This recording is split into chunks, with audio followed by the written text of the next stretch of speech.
Patuloy ang paalala ng Department of Health sa publiko patungkol sa kahalagahan ng pagpapabakuna laban sa mga sakit na maaaring magdulot ng seryosong komplikasyon sa mga bata tulad na lamang po ng measles at rubella. Kaugnay po nito, inilunsad po ng DOH ang Ligtas-Tigdas Supplemental Immunization Activity. At para malaman pa po natin ang ibang detalye at ang kahalagahan po ng programang ito, makakasama po natin Dr. Lester Tan, ang Regional Director ng Department of Health Metro Manila. Dr. Lester, good morning po sa inyo. Welcome po sa Rise and Shine Pilipinas. Good morning. Good morning, Sir Audrey and Miss Diane. Okay, para po sa kaalaman ng ating pong mga kababayan, ano po ba itong Ligtas-Tigdas campaign ng DOH at ano po yung pangunahing layunin nito? Ang Ligtas-Tigdas campaign po ng Department of Health, no, kasama ang ating mga local government units at maging ang mga private sector, ay isa pong malawakan at pambansang programa or kampanya upang maprotektahan po ang mga bata no, laban sa tigdas at tigdas hangin o yung pong tinatawag nating measles at rubella. No, so gusto po natin ay mapakunahan silang lahat laban sa mga sakit na ito. RD, ano po ang kahalagahan po ng paglulunsad po nitong supplemental immunization activity na po ito para sa measles at rubella ngayong taon?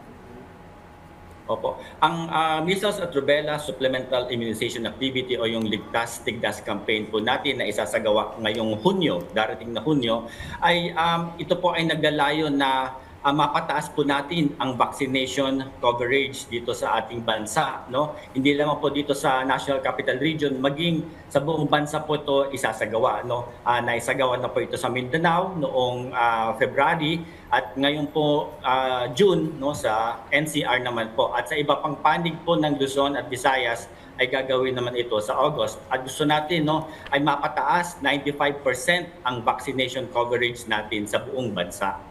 Upang maprotektahan sila laban sa mga sakit ng tigdas at tigdas hangin, no, maiwasan ang mga komplikasyon ng mga sakit na ito, lalo na yung pulmonya.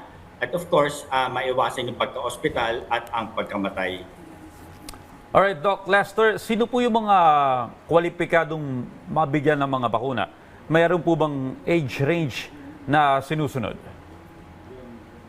Ang target po natin na mabakunahan dito sa ating Ligtas-Tigdas campaign ay lahat po ng bata na edad 6 na buwan hanggang 59 na buwan o wala pang 5 years old, no, 6 to 59 months or wala pang 5 years old.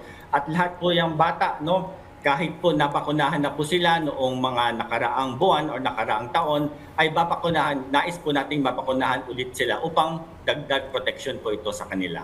Ayun. So kapag nabakunahan na nun po, pwede pa ulit po bumalik para po sila ay mabakunahan ulit. Alright. Nabanggit yung kanina, RD Lester, you target 95% vaccination coverage. As of the moment po, base po sa inyong monitoring, gaano na po ba karami nagpapabakuna? Opo, nitong mga nakaraang mga taon, no, halos mga less than 80% po ang ating mga nababakunahan na mga bata. Kung kaya po meron tayong mga nami-miss na mga bata na hindi pa nababakunahan, at ito po yung mga batang gusto nating makuha at mabakunahan para naman ma-achieve natin yung 95%. Okay, Doc, para po sa kaalaman ng ating mga ka-RSP na nanonood ngayon, saan po namin pwedeng malaman yung areas at maging yung date o petsa ng vaccination rollout? Opo, para po sa impormasyon ng ating mga kababayan, ang ating pong Ligtas-Tigdas campaign ay magsisimula po ngayong Hunyo 1 ng taong kasalukuyan, June 1, 2026, at magtatagal po ito ng 2 linggo yung intensive phase, and magkakaroon pa po ng pwedeng extension ng another 1 week para sa mga na-miss pa po. So ito po ay gaganapin sa mga pinakamalalapit na health centers po sa kanilang lugar. So pwede po sila makipag-ugnayan sa mga health centers nila para sa actual na schedule.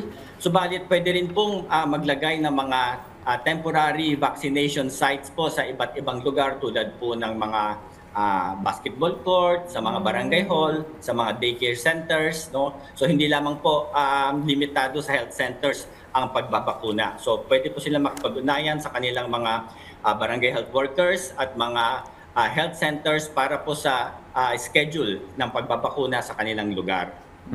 Okay, Dok, para mas maunawaan ng mga magulang na nagdadalawang isip na pabakunahan po yung kanilang mga anak, ano po ba yung mga komplikasyon nitong rubella and measles?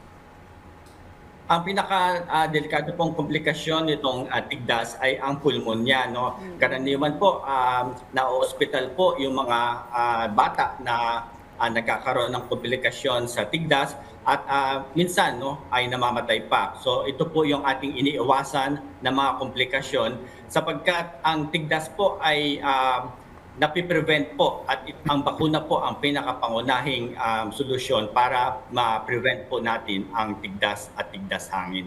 Ayan. So, importante talaga yung bakuna, sabi nga ni R.D. Lester, as early as 6 months, ano? Tama, Doc? Pwede na itong pabakunahan. Ito, libre ito, Doc, ano? Opo, libre po ang bakunang ito sa lahat po ng mga health centers sa inyong lugar. Ayan. So, mensahe nyo na lamang po mula po sa Department of Health, specifically DOH NCR, sa ating po mga magulang, at imbitahan nyo po ulit sila para po ipabakunahan po yung mga kanilang mga anak, lalo na po kung within sila dun sa 6 and to 56 months. Go ahead po, Doc. Opo. Sa lahat po ng mga magulang or mga lolo, lola, mga guardians po na may mga bata sa inyong bahay na edad 6 na buwan hanggang 59 na buwan or bago pa mag 5 taong gulang, hinihikayat po namin at inaanyayahan po namin kayong lahat na pabakunahan po ang inyong mga anak sa darating na Hunyo laban po sa tigdas at tigdas hangin. Ang mga bakuna pong ito ay matagal na pong ginagamit at napatunayan na pong ligtas at epektibo. At lalong-lalo na po ang lahat pong ito ay libre. Ang ating po mga health workers ay nag-training at sanay na po sila na mag-administer nito mga bakunang ito. At kung magkakaroon man po ng mga minor side effects, ay handa po silang i-manage ang mga side effects ng bakunang ito. Ayan. So yun po, inaanyahan po namin kayong magpapakuna sa inyong mga health centers. Ini-encourage rin yung mga kapwa ko magulang kasi bibilang parent para Marcela, si diba? Marcela, nagpaano rin kami sa nagpabakuna na rin kami niyan at importante yan para makaiwas sa sakit at sa gastos at sa pangamba ng mga magulang. Libre na, ligtas, at syempre iwas doon sa sakit. Pag 6 to 59 months po ang inyong anak, dalhin nyo na po yan sa immunization program ng DOH. Thank you very much, R.D. Lester Tan. Wala po sa Department of Health Maraming salamat in po. Metro Manila. Thank you, Doc. Maraming salamat, Doc.